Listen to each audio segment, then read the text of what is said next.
ชื่อว่าสตงแห้งเหรอสตงแห้งคนเมื่อก่อนเขาเฮ็ดไว้กันนะเมื่อปนมาบอกเป็นผ้าแห้งปี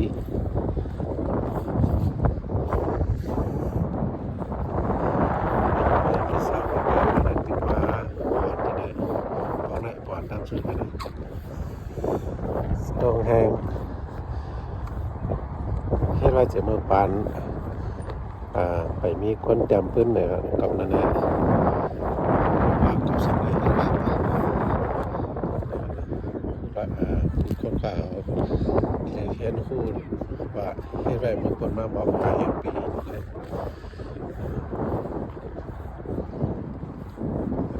มาเห็นนะเป็นอย่างนั้นมานะมาเห็นนะมาที่เกิดได้มานะแถวนั้นมีอะไรไม่เห็นกันนะเอามาดังบ้านหอมนอนกินนะก็เลยขายเอามาอะไรเฮ็ดแน่นอนง่ายนะว่าบางเห็นอะไรคนเมื่อก่อนเขาที่เอาพวกไรต่อมาอะไรนะ